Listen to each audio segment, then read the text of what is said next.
You take a seed, you plant it, you grow it, you dry it, you roll it, you smoke it, and it goes down smooth. Hey! Spanning the globe to bring you the latest developments in medical cannabis, adult marijuana, industrial hemp, and spiritual ganja. It's time for the Marijuana Agenda with Russ Belville. Now, here's your host, Russ Belville. Good day, tokers and tokettes and non-toking lovers of liberty. It is Wednesday, July 12th, 2017, and it's got to be 420 somewhere in the world.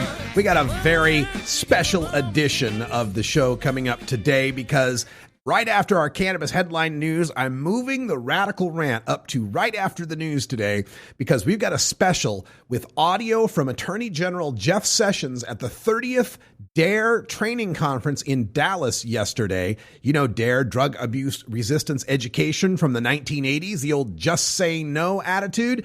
Jeff Sessions wants to bring it back, and we'll play the audio and give you plenty of debunking in an extended Radical Rant today. Also on the program, we've got the Southwest Cannabis Chronicle, and we're going to be taking a look at the state of Nevada with CEO Braden Sutton. He will be here to talk about the shortage that they're having in marijuana in the Silver State, as well as the inability to replenish the store shelves, how that worked out. Plus, he wanted to promote his hemp-derived CBD oil that's 50-state friendly. I had a few things to say about that. Also, we'll have some drug war data mining where, once again, another study shows that marijuana reform in the states did not make kids take up smoking marijuana. All that, plus an hour two, I debunk more CBD garbage from CEO Joel Stanley of Charlotte's Web. It's going to be a full show today. You're listening to the Marijuana Agenda with Russ Belville. Hi, I'm Russ Belville from the Marijuana Agenda. Putting together the most comprehensive live weekday marijuana news talk program is a full-time job. Now you can do your part to ensure that listener-supported independent cannabis radio journalism can continue by becoming a patron of the Marijuana Agenda. Just log on to mjagenda.com and click the Become a Patron button. For your $4.20 monthly donation, you'll receive over 20 hours of original first-hour podcasts, plus other materials only available to paid subscribers. Or for just $9.99 a month, become a VIP patron. You'll get over 40 hours of podcasts for the complete program, including Toker Talk Radio, plus ad-free downloads of the segments heard on the Marijuana Agenda. Plus, VIPs get exclusive access to the video replay of the 2-hour live stream show and downloads of the spreadsheets and charts I provide from my years of curating marijuana data sets. Thank you for your support, and remember, I cannot do it without you. Please become a patron today at mjagenda.com. Hey, this is Willie Nelson for Normal. And I smoke pot and I like it a lot. I learned a long time ago that marijuana is a lot safer than alcohol. There's nothing wrong with the responsible use of marijuana by adults. It's time we stopped arresting and started respecting those who smoke marijuana responsibly. To learn what you can do to help, contact Normal at NORML.org or call toll-free 888-67-NORMAL. You're listening to the Marijuana Agenda with Russ Belville.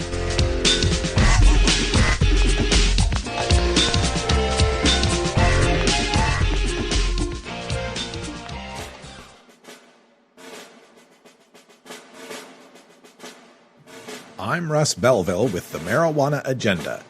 Join me every 4 weeks for Veterans of Compassion with the Veterans Cannabis Group. Learn more at mjagenda.com/about.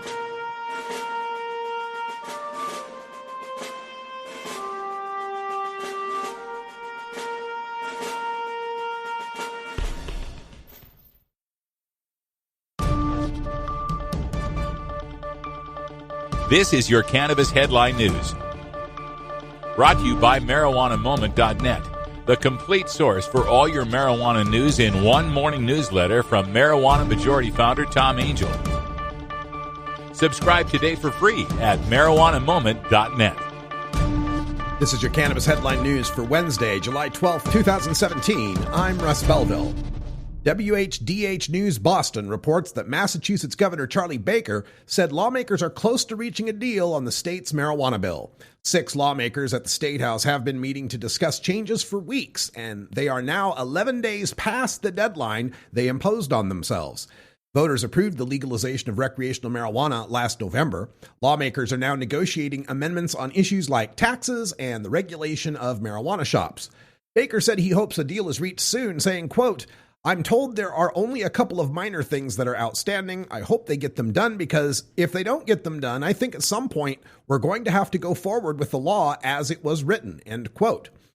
The House is looking at a 28% tax rate for recreational marijuana, while senators are looking at a rate that is closer to 12%.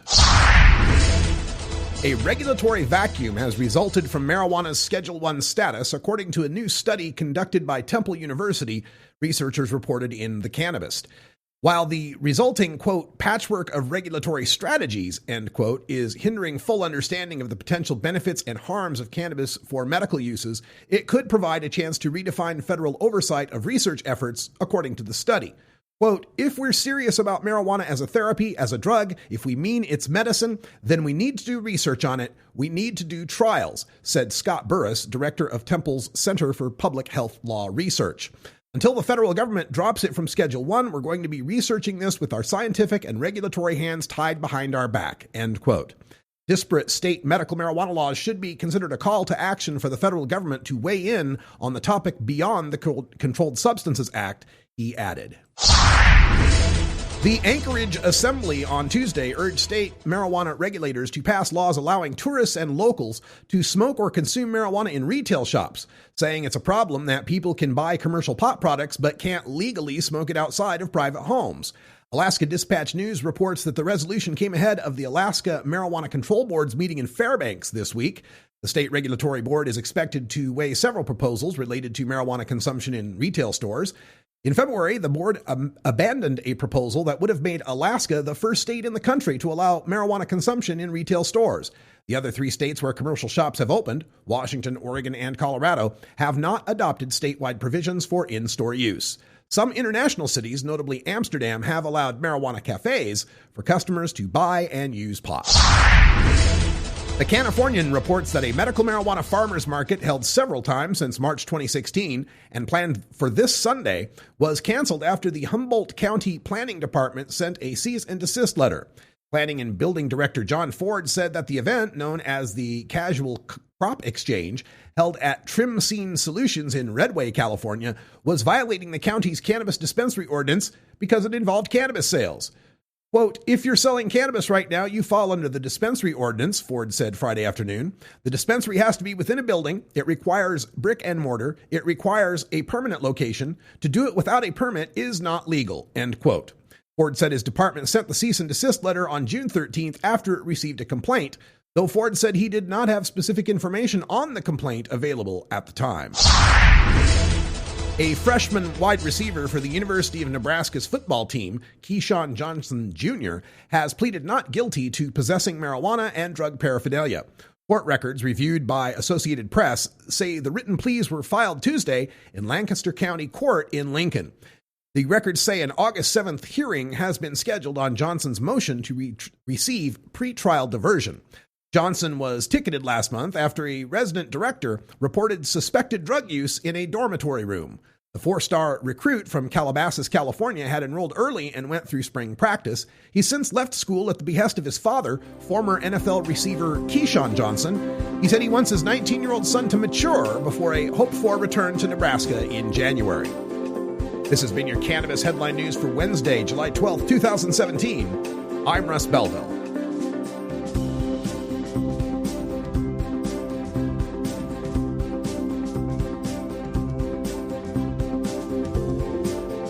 You're listening to the Marijuana Agenda with Russ Belville. If you work in the cannabis industry, consume marijuana, or just support freedom, you need to know about breaking policy news that affects you. Marijuana Moment is the daily newsletter that helps you stay on top of all the latest and most important state, federal, and international cannabis developments. Brought to you by longtime legalization activist Tom Angel, Marijuana Moment puts a concise yet comprehensive overview of cannabis news in your inbox early every weekday morning. Wake up to Marijuana Moment and rest assured you'll be ready for the cannabis news that's driving the day. Subscribe now at marijuanamoment.net. Did you know that in the U.S., black women have the highest HIV infection rates of all women? As a public health professional, I know we can do better. Every day, I work to close the gap in health inequities, but I'm just one person. We need you to join us in this important fight. This October, we're coming to Atlanta for the 2017 Drug Policy Alliance Reform Conference. Join us in the fight to end the drug war. Register now at reformconference.org. You're not high. You're listening to the Marijuana Agenda with Russ Belville. We need to say, as Nancy Reagan said, just say no. Don't do it. There's no excuse for this. Okay, maybe you're a little high.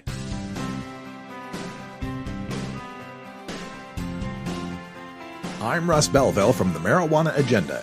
Join me every 4 weeks for the Freedom Leaf Preview with Steve Bloom from Freedom Leaf Magazine. Learn more at mjagenda.com/about.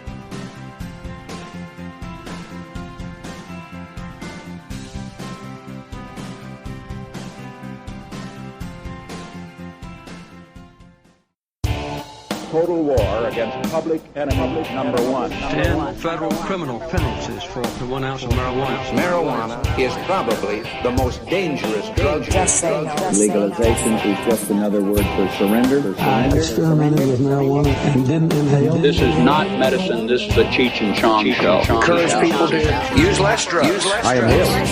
That was the point. I think it would be a mistake to legalize. Negative reports coming out of Colorado. People don't smoke marijuana. Radical Rant. Today in this special extended Radical Rant, we take on Attorney General Sling Blade Hobbit, Jeff Sessions, and he delivered some remarks at the 30th D.A.R.E training conference. D.A.R.E, of course, the drug abuse resistance education that we all remember from the 80s, the just say no, when the cops come into the schoolroom and show kids what drugs are. Hey, kids, look at all these drugs. Aren't these interesting? Yes, and of course, we've had numerous studies that have shown that the D.A.R.E program was a wasteful failure, that in many cases, it actually enticed kids to be more likely to try drugs because they realize, oh, look, there's all these choices. Look at all these things I didn't know about.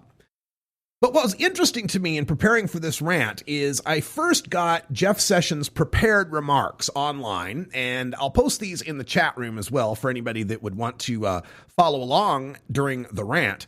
But his prepared remarks didn't exactly match what he said, and it's quite interesting as you listen to these clips. And I'm going to run these clips from top to bottom, so they start at the very front of his speech and run all the way to the end of his speech. I didn't switch the timeline up any. These are pretty much in order, the significant points that he made throughout his speech. And it's funny because as you listen to it, you can tell the parts where he's reading the prepared remarks, and then you can tell the parts where he's just riffing from the heart. Okay, so when he's reading the prepared remarks, it's often he'll be talking and then he'll have to stop and oh wait, I read that wrong, and I'll look back and I'll rephrase. There's a lot of halting. He's not a really good reader. Okay, but you can tell when he starts speaking from the heart, his tone rises a bit. He starts to get a little more friendly and a little more aw shucks, southerner folksy guy. So in this first statement that I'm going to play for you, this is from his remarks, and he's talking about, he opens it up with the opioid crisis, right? And how, we had 52,000 people die from drug overdoses in 2015. It's going to be up to 60,000 in 2016. And he wants to make this point about the overdose crisis being driven by opioids, prescription drugs, heroin, synthetic drugs like fentanyl. So he has this line in the prepared remarks where he's supposed to be talking about that, but he could not help himself but to ad lib and drop in a little dig at marijuana. More powerful, more addictive, and more dangerous than ever. Even marijuana THC content is up several times. And they're not just dangerous for users. Even being accidentally exposed to just a few grams of fentanyl can kill a police officer or paramedic, as I know most of you well understand.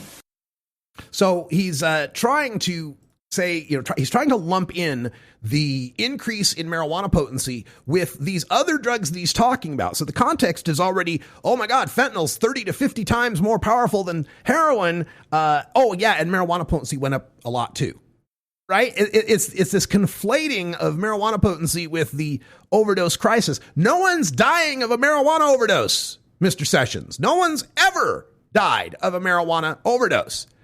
But to Jeff Sessions, though, this is really about a cultural crusade.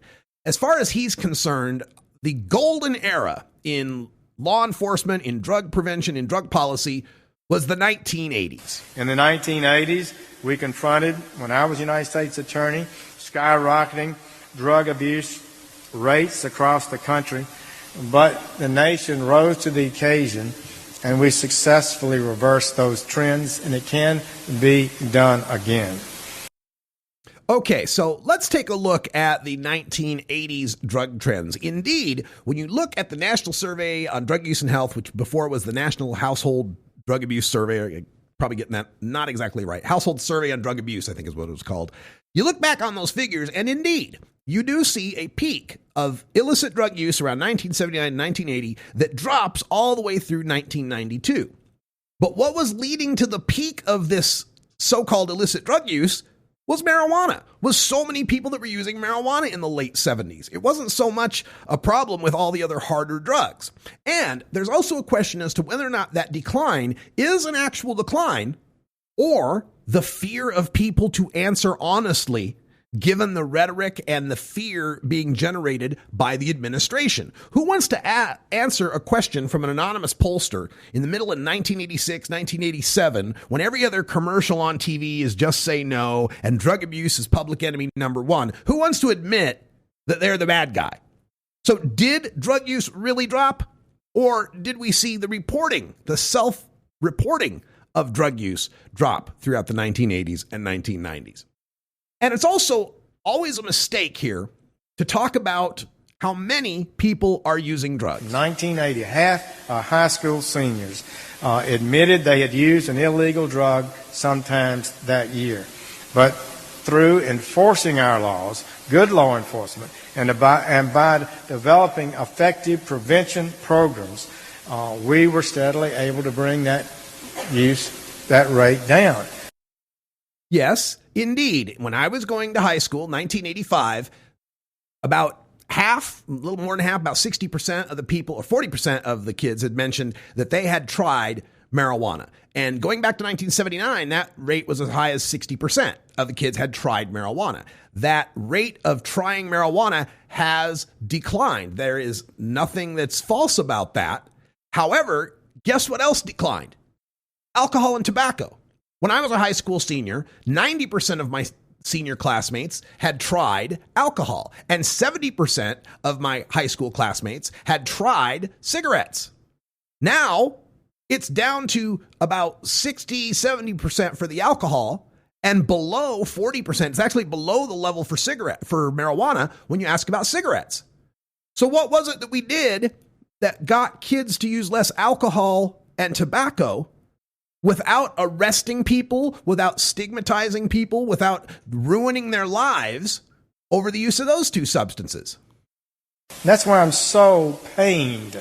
It hurts me so badly to see the trends we're on today. They've got to be reversed. It hurts him so badly. He's so pained. But, of course, the trends that we're seeing today had a lot to do with the prohibition that we have. The prohibition is what leads to these trends that we see today. In 1983, when D.A.R.E was founded in Los Angeles, D.A.R.E became fundamental to our success by educating children to the dangers of drug use.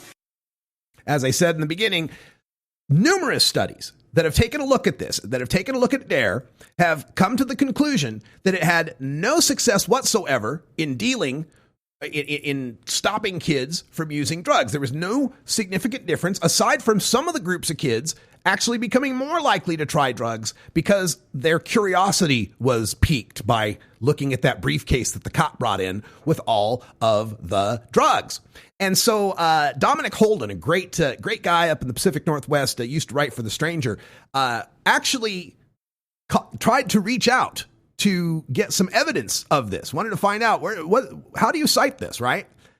So he sent a message to the staff for for Attorney General Sessions and asked, does DOJ have any evidence showing a causal relationship between the Obama administration's mandatory minimum sentencing policy and an uptick in the violent crime rate?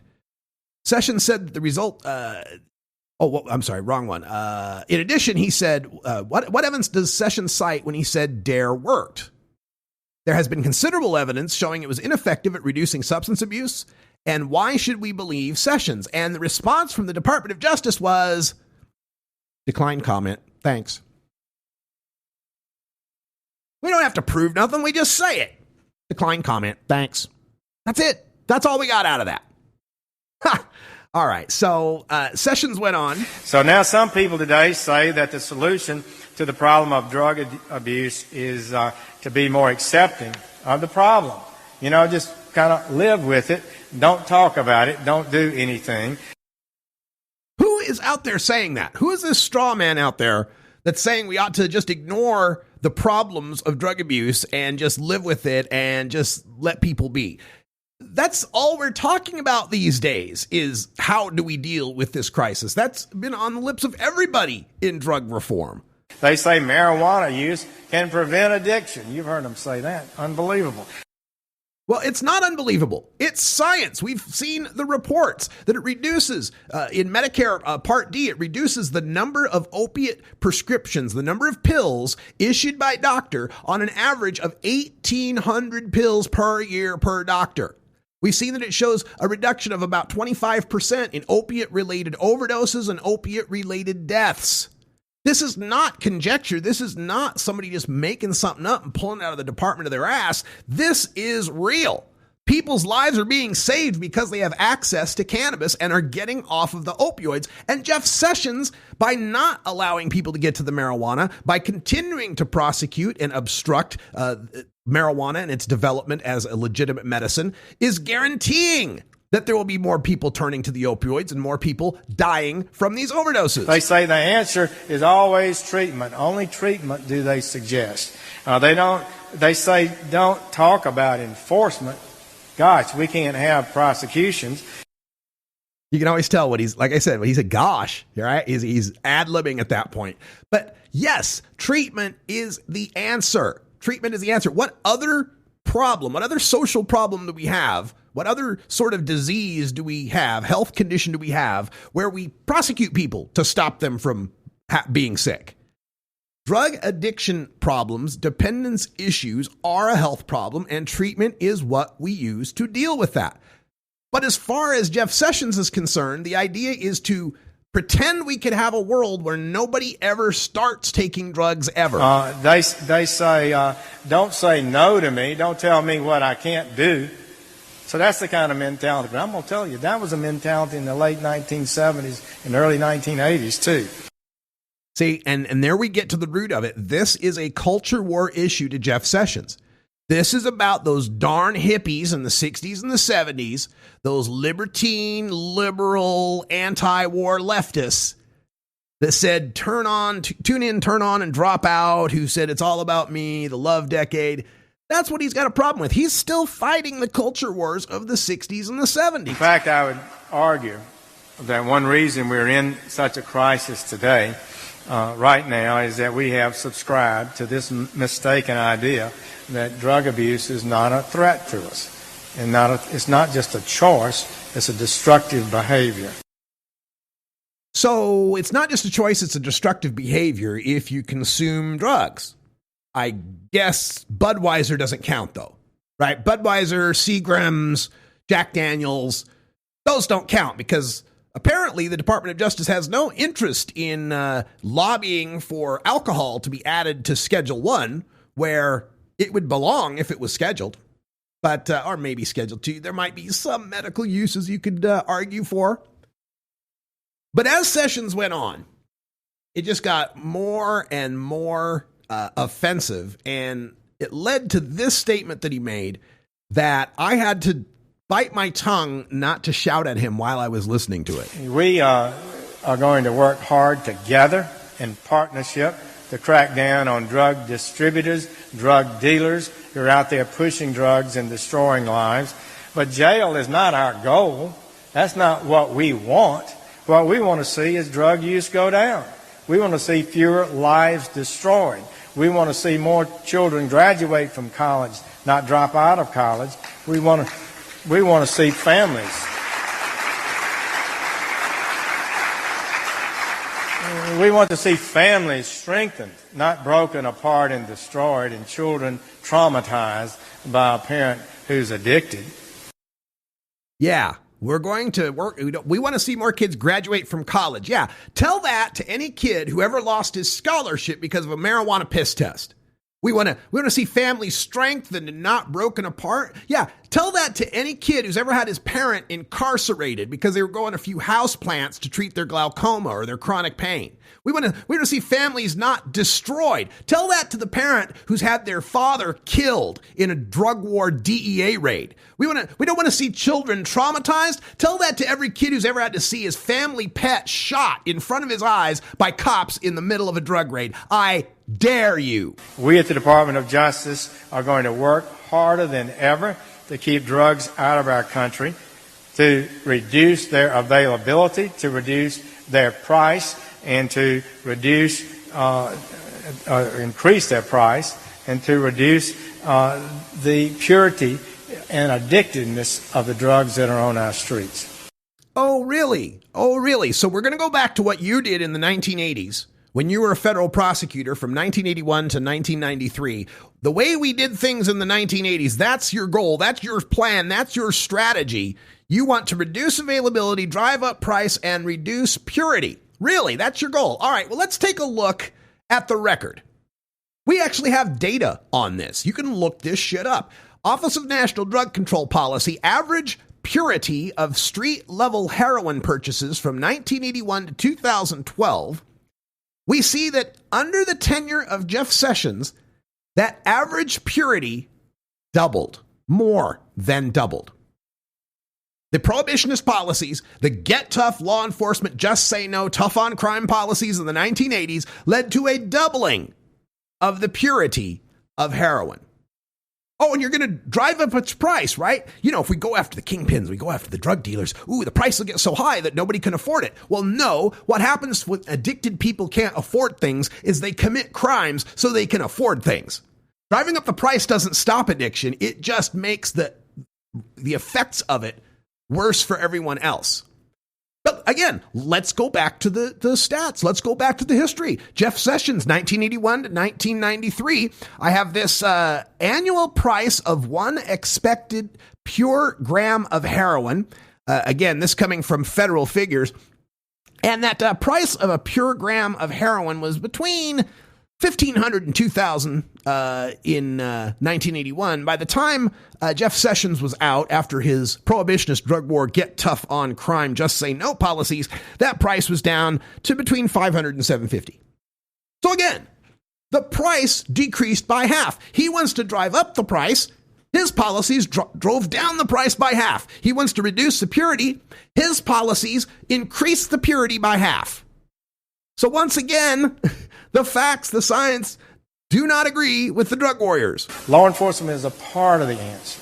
It's part of creating a climate of hostility to drug use in America. It's part of creating a circumstance in which young people see that their culture, their very communities themselves are united in opposition to this. And it also hammers these arrogant drug dealers and people who are making a fortune off misery of people. It creates a certain justice system, too, for that. Oh, really? These people that are making a ton of profits off the misery of others, would that be Anheuser-Busch, InBev, SAB Miller, Molson Coors, Altria, Philip Morris? I know. Pfizer, Purdue Pharmaceuticals, Insys Therapeutics. No. We're not talking about those guys that are profiting off the pushing of drugs and profiting from the misery of others. No, not those guys. Of course not.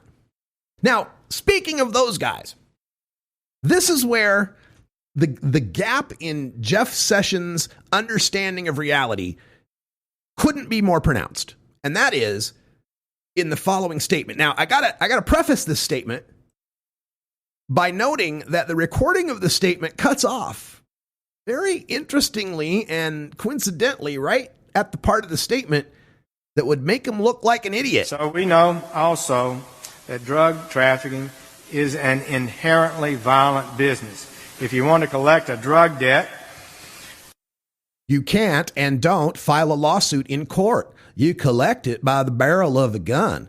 There is no doubt that violence tends to rise with increased drug dealing.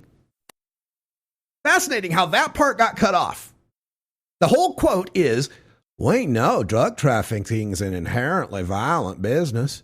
If you want to collect a drug debt, you can't and don't file a lawsuit in court. You collect it by the barrel of the gun. There is no doubt that violence tends to rise with increased drug dealing. That's the whole quote. It reminds you of the great Dos Equis Corona Wars of 2014. Remember when Dos Equis and Corona in Mexico were shooting it out for control over the distribution and trafficking and sales of beer? Remember that? Remember the 10, 20, 30,000 deaths because Dos Equis and Corona were shooting it out? Oh, yeah. You don't remember that because that doesn't happen because those drug dealers can file a lawsuit in court. Those drug dealers don't have to collect their drug debts at the barrel of a gun. And neither does Philip Morris, and neither does Purdue Pharmaceuticals, and neither does Insys Pharmaceuticals or any of the rest of the legal drug dealers. How hard is this to understand? How can anyone with an understanding of American history and recognition of the 18th and 21st Amendments to the Constitution in the period between 1920 and 1933 not get it through their thick Keebler elf skull that prohibition of drugs is not going to work? That legalization and regulation of drugs, even though drugs themselves can cause societal harm, that the legalization and regulation of that harm is going to reduce that harm. Prohibition can only increase that harm. But again, logic is not Jeff Sessions' strong suit, as evidenced by his inability to understand that correlation does not equal causation, as he makes this post hoc ergo propter hoc comparison. Sentences went down, but crime has gone up. Sentences for federal drug crimes dropped by 18%. From 2009 to 2016, violent crime, which had been decreasing basically for 30 years, suddenly started up again. Yeah, it was all of a sudden, right? Because we made this policy change that didn't take effect for most of the people that he would be talking about until a couple of years after those stats already went up, right? So the timeline doesn't even work. Even if you accepted that premise, the timeline doesn't work. And when we're talking about violent crimes, it's not just violent crime doesn't just count, the people that are in gun battles over drug turf. Violent crime includes arson. Violent crime includes rape, right? So what? Are we positing that rapes went up because drugs are legal? Are we positing that arson went up because drugs are legal, because drug dealers are burning stuff down? No. Violent crime goes up and down due to a lot of factors. And when we're talking about the people involved in the drug trade, that's not the primary driver of this violent crime. Minority communities are disproportionately impacted by violent drug trafficking and addiction. Poor neighborhoods are too often ignored in these conversations. Regardless of their level of wealth or race, every American has the right to live in a safe neighborhood. Boy, doesn't it just set your hair standing up on the back of your neck when you're hearing Jeff Sessions from Alabama, Jefferson Beauregard Sessions from Alabama, Worried about the plight of the minorities? Yeah, sure you are. Maybe you can explain then why under the current policies, those people in those minorities are much more likely to be arrested for the same crimes white people are committing, and sometimes committing at greater rates. But those black and brown people are the ones that are filling the prisons. Those black and brown ones are the ones that are getting the stop and frisk. Those black and brown ones are the ones being shot while they're unarmed by police officers over small amounts of weed. Maybe you can explain that to a few minority moms who've lost their sons, who've maybe had to go to a couple of funerals now and then. Maybe you can explain that. Under President Trump's strong leadership, this country is finally getting serious about securing the southern border. About most of the heroin, cocaine, and methamphetamine and fentanyl in this country got here across the border by powerful cartels across the Mexican border. So ask yourself, how did these cartels get to be so powerful? What is it that gives them their power? I know. It's ceding to them the market for illegal drugs. It's turning to those guys and say, hey, here's some really dangerous products. They're really popular, but these products are really dangerous, and we'd like you to handle them. Would you distribute them, and would you profit from them and put them all around the world? Would you, please? See, Sessions and these guys actually think you could work toward 0% of people ever using drugs. They actually think that's a possibility. And if they don't think that's a possibility, they think that, well, we can reduce it, and it'll just keep getting reduced till it's some minuscule number. They fail to understand that drug use is a part of the human condition. It always has been. It always will be. Some people like taking drugs, and most of them don't have a problem with it. Most of them don't get wrapped up in the system. Most of them have jobs, have families, lead regular lives. It's just what they like to do for kicks, instead of skydiving or skiing or surfing or whatever else. But they can't understand that because, again, this isn't about the harm. This isn't about the crime. This isn't about the economics, the productivity, the kids, any of the bullshit that they tell you. This is a culture war. This is a culture war. And that's why they have a blind spot when it comes to tobacco and alcohol, and they couldn't give a fig about that. According to the National Institute of Drug Abuse, Mexican heroin production alone increased sixfold in 4 years. From 2005 to 2009, there were 50 metric tons sent into the United States. That number is now 70 million tons.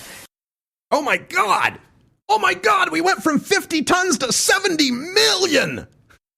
Obviously, he messed up there. It was from 50 metric tons to 70 metric tons. But I just wanted to include that clip to give you an idea of what he's like when he's trying to read from the script. He's not so bright trying to read from the script there. He totally messed up the stat trying to talk about it. But a comment on this is about why we're seeing this increase. Let me follow this up with another one of his quotes. According to the Office of National Drug Control Policy, Mexican opium poppy, the heroin source, plantings increased by 64% from just 2014 to 2015.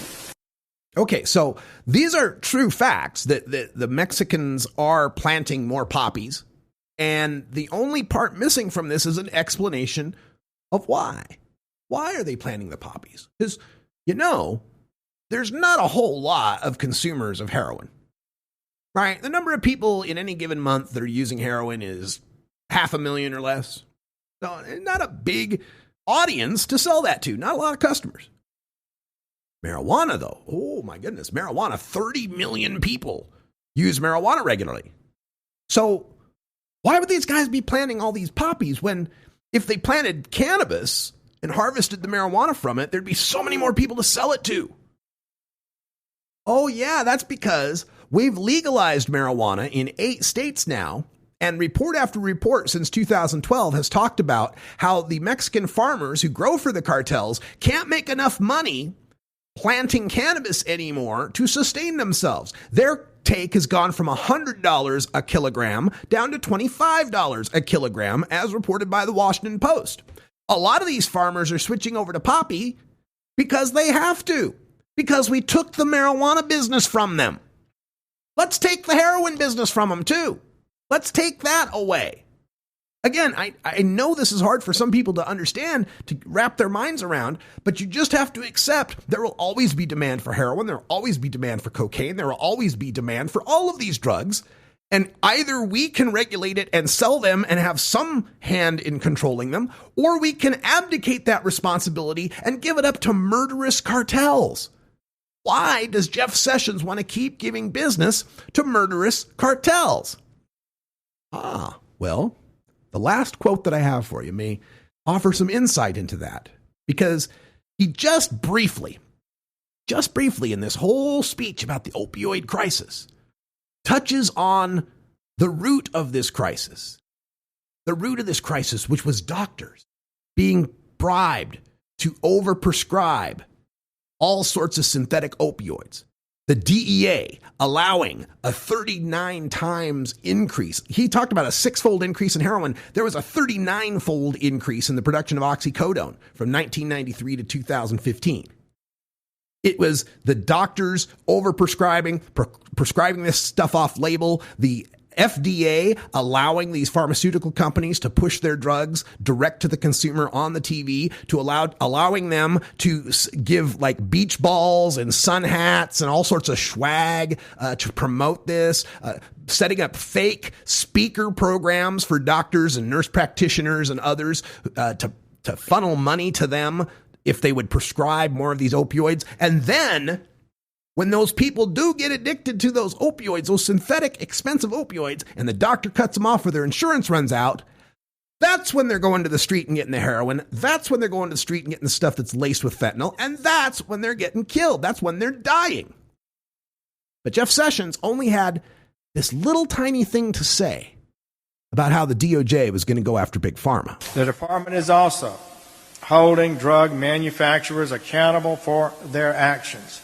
I am announcing today that the department has reached a $35 million settlement with Mallinckrodt Pharmaceuticals for failing to notify the DEA of suspicious drug orders in large numbers. These failures resulted in millions of Oxycontin pills being sold on our streets. Ooh, did you hear that, ladies and gentlemen? A $35 million fine. Whoa, wow, they're really cracking down on Mallinckrodt, considering that Mallinckrodt in 2015 made $3.347 billion. 1 year, $3.347 billion. The fine that DOJ just announced that they settled with this company, not having to have them admit guilt, settled with them, represents about 1%. 1% of their sales from 1 year. And keep in mind, this fine is covering a span of years. A span where they were setting up all sorts of fake stuff to get people to get hooked on these opioids. Ooh, a $35 million fine. Jeff Sessions, you're such a big, tough guy. It's all about protecting the corporate drug pushers, folks. This is not a war on drugs. This is a war between drugs and the well-connected businesses with political clout keeping their natural competition out of business. You're listening to the Marijuana Agenda with Russ Belville. The Marijuana Agenda with Russ Belville is proudly sponsored by the Marijuana Business Association. The MJBA, called by NBC News the Cannabis Chamber of Commerce, is the fastest growing business association and the fastest growing industry in America. I've been working with the MJBA for years, and I personally invite you to join the MJBA. MJBA also publishes the popular MJ Headline News on Facebook and the MJNewsNetwork.com and Marijuana Channel 1 on YouTube. Visit MJBA.net for more details. As a formerly incarcerated person, I know firsthand all the ways that we are disenfranchised when we are run through the system. Every day I work to help people regain their rights and dignity, but the fight is far from over. We need you to join us in this important fight. This October, we're coming to Atlanta for the 2017 Drug Policy Alliance Reform Conference. Join us in the fight to end the drug war. Register now at reformconference.org. The marijuana agenda, like the alcohol agenda. But a lot safer.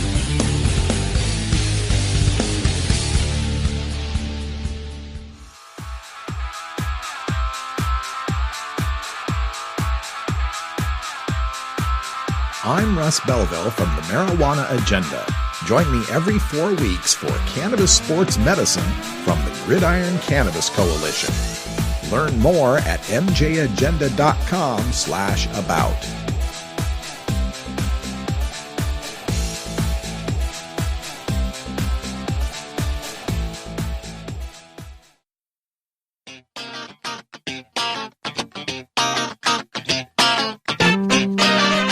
Welcome to the Southwest Cannabis Chronicle. Today, we catch you up on the latest news and speak with an expert from the sunny southwestern region of America, from the Lone Star State all the way to the islands of Hawaii, including the evolution of consumer cannabis in Las Vegas and the rest of Nevada.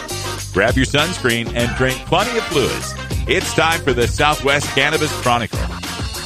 Good day, everyone, and welcome to this episode of the Southwest Cannabis Chronicle. I'm Russ Belville, and of course, the biggest news in the Southwest when it comes to the reform of marijuana laws is the recent adoption of marijuana legalization in the Silver State.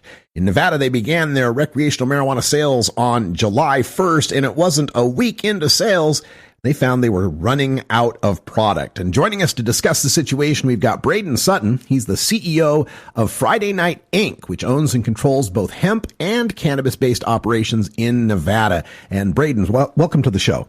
Hey, Russ. Thank you so much for having me. So, did this really catch everyone in Nevada by surprise that people like marijuana and would buy it legally if they had the chance? I mean, who's doing the surveys and the studies there, huh? Big shocker, hey? No, I think everybody knew it would be big, it would be positive, but it far exceeded, I think, anybody's expectations. And with the as most people know, there's about 45 million visitors a year, and the per capita usage is always what's important to look at is, what percent of the population might be looking to make a purchase. And clearly, even that first night of the first, they had lineups of, in some cases, in excess of 100 people just lining up for the, if not the novelty, being now the fifth state, of course, and then the residents themselves who have been long awaiting. So, yeah, very exciting, and it definitely blew away all our expectations from all around. Yeah. So the beginning was 44 licensed outlets in Nevada, and 39 of those being in the city of Las Vegas by itself. And if I understand this correctly, it was a situation where they're just allowing the existing medical marijuana dispensaries to sell to recreational customers. Is that correct? Yeah. So the medical cultivators currently, there's 77 in Clark County. They've got the 18-month advantage of a moratorium on any outside applications. So in other words, only the current medical providers could apply, and it did cost, I think it was around $70,000 US just for the application.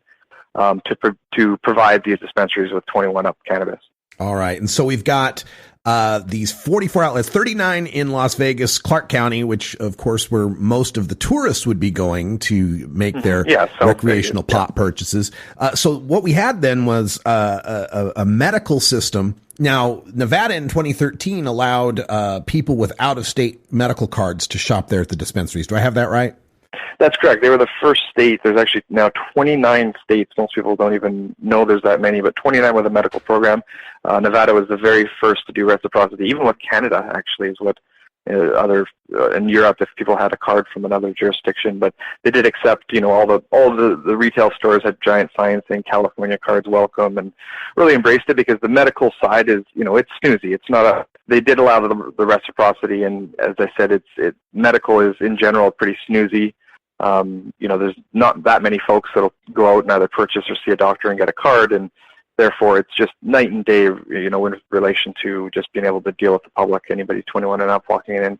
Right. So we had at least some ramp up, though, at these Nevada dispensaries from serving just Nevada clientele to being able to serve clientele who have cards from any state. And of course, a lot of visitors from next door California, where, as you say, getting a card isn't so difficult necessarily. But even with this little bit of ramp up, bam, you got blindsided by the recreational demand. And the latest we've heard on this is the governor there having to step in. What's going on with the governor and this whole situation of trying to restock these dispensaries that have run out of weed?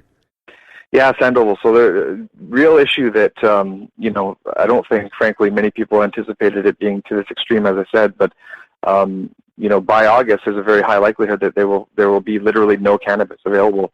And because, of course, it's not federally legal, there's no way to import into the state. So, it's really, everybody's kind of looking around right now going, okay, well, there's really going to be a drought, with pretty much without a doubt here over the next couple of months for sure. But you've got the existing growers, you've got people applying to be growers, you've got these shops, and more of them will open up. The interesting bottleneck in this situation has to do with the actual distribution of the product. Even if you guys had a whole bunch of cannabis to supply these shops with, isn't there a problem in the distribution part? Yeah, exactly. So there's 5 alcohol distributors who at the last minute they ended up winning a case.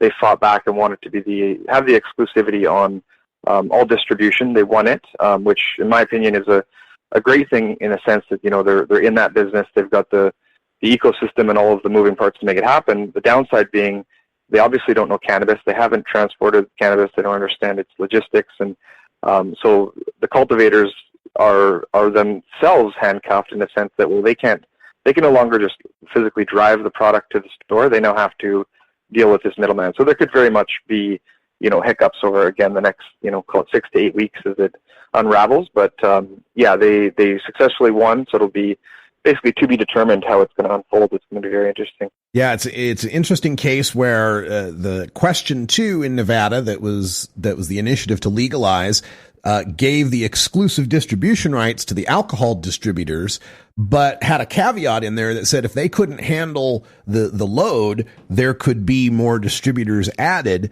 Well, clearly it seems that these 5 guys can't handle the load. How difficult a case do you think?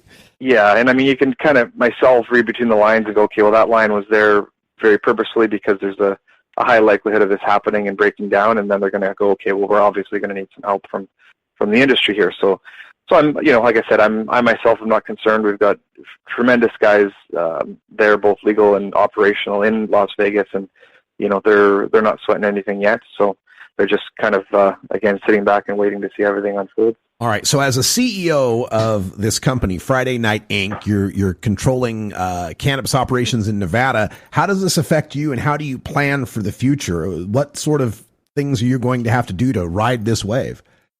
Yeah, good question. So one thing that we've got an asset down there, 91% of is infused manufacturing, which you can look up. It's cannahemp.com, but it is a husband and wife startup, just literally only 6 months old. It's blown away all of their financial projections and everyone's expectations. We put them in a state-of-the-art 5,000 square foot facility just a couple miles from our cultivation facility. And keep in mind, that's 100% hemp-derived CBD and, of course, 50-state friendly. So it's really taken off, and I've always referred to it almost like a hedge in a sense that CBD is so much more broadly desired. And then, of course, you've got the possibility, the potential for some of these products to end up in any sort of major retailer that would be across the country. So that's a really exciting side of the business that we're obviously putting a lot of focus and attention into, in addition to really, really stepping up our footprint right there in Las Vegas. So outside of the state, which we've got multiple initiatives we're looking at outside of Nevada, but our core focus being there, and the main thing right now is land grabs. So in an urban setting like Las Vegas, you've got things that you don't normally think about when it comes to real estate purchase, like power, water, 2 major issues when it comes to big cultivation facilities, let alone your neighbors, the odor, things like, what is the actual status of the property? Is it an ALR? Is it commercial, et cetera, et cetera? So we've got one in our sights. We're working with a large Canadian bank right now to make that happen. So should it work out for us, then I think it would give us a really nice kind of, call it a year lead, just to be able to meet this much more than anticipated demand. I got to bring you back to a statement you made halfway through there about you developing hemp-derived CBD products that you said are, quote, 50-state friendly. If they're so 50-state friendly, why did 16 states pass laws to legalize CBD oil, and why are there 3 bills in the federal Congress to legalize CBD? Well, I think it's about time that people realize the benefits of it. I mean, it's been broadly known now scientifically for 20, 30 plus years. It's been used for literally thousands of years, but it's just that the product, what I mean is it has no MME restrictions. It can be shipped anywhere. It can be sold, again, through an e-commerce site and get into places like Costco and CVS and Walgreens. And it's not a marijuana product. It's hemp derived. So again, that's hopefully I'm answering your question there. I'm not sure what. So your product contains cannabidiol? Yes, it does. Yeah, and there's several products. And like I said, if you want to see sort of the types, it's just cannahemp.com, but everything from the actual vapes themselves to, of course, all your topicals and creams and lip balm and pretty much everything you can. So when the Drug Enforcement Administration repeatedly puts out bulletins, as they did last week, reiterating that cannabidiol is a Schedule I controlled substance, you just violate that law and tell your customers it's okay to violate it? No, there's still so many that, I guess that's a extremely good question, but there's so many companies that continue to sell these products that I don't, I think it's one of those situations, even like for the state where there was pushback on the federal legalization, where they said the people have spoken, so we'll get to see what'll happen there, but they're doing quite well with that line of products.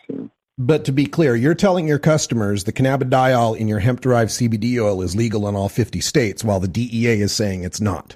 No, the verbiage that's on their site is that they'll ship till 50, right? So, okay. Yeah. So I don't know if in it, to my knowledge, I'm not aware of any. There's several drink companies, for example, that are shipping all through California and Arizona and all through the states, and I'm not aware personally of any that have made any changes here. But no, that's a good. So you were mentioning, was it Canna Hemp? What did you say the website was? Their website is cannahemp.com. Cannahemp.com. So nowhere on the cannahemp.com site will it be telling consumers that they're violating federal law by ordering this product.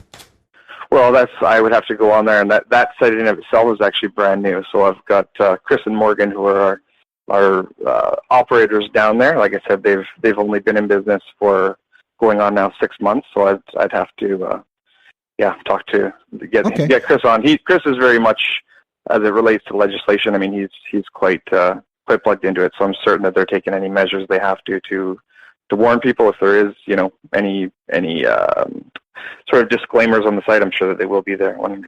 Yeah. Is there any other aspects of the legalization in Nevada that your company is having to deal with that we've heard about in other states, like the banking issues, the taxation issues? Anything you want to mention there? Well, they still let you pay taxes with cash, which is ironic, but good. It's a step. So the IRS there is a non-issue, but banking is very much a touchy subject. I mean, Colorado's had a couple of years to come to where they've come in terms of, a credit union type model. And I think Nevada will get there, but it's still very much a challenge when dealing in such a growing business, but one that is literally forced still to work in cash and physical cash. It's something that needs to change immediately. Well, it's an amazing market that's developing there in Nevada and throughout the rest of the states that have legalized recreational cannabis. We appreciate you, Brandon Sutton, the CEO of Friday Night Inc., for joining us here on the Southwest Cannabis Chronicle to discuss it a bit. Thank you, sir. I appreciate you having me. This episode was produced as part of the Marijuana Agenda with Russ Belville, the daily news and interview podcast covering the world of medical cannabis, adult marijuana, industrial hemp, and spiritual ganja. MJAgenda.com.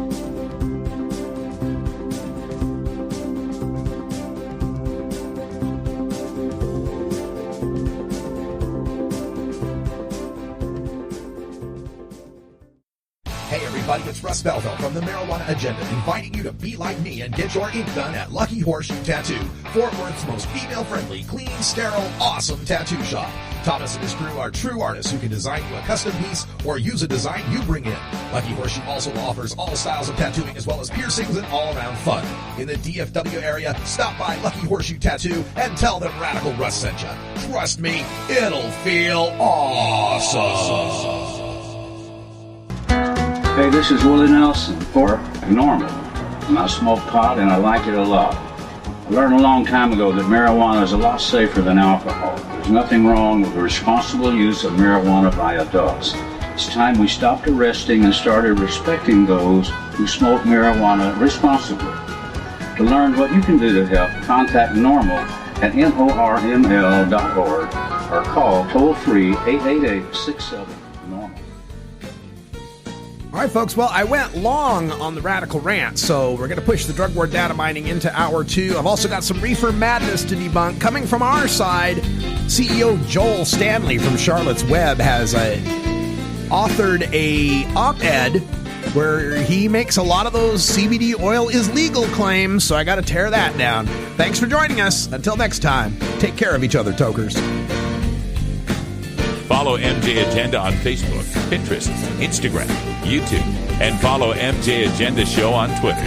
Learn more at mjagenda.com. You take a seed, you plant it, you grow it, you dry it, you roll it, you smoke it. You take a seed, you plant it, you grow it, you dry it, you roll it, you smoke it. You take a seed, you plant it, you grow it, you dry it, you roll it, you smoke it, and it goes down.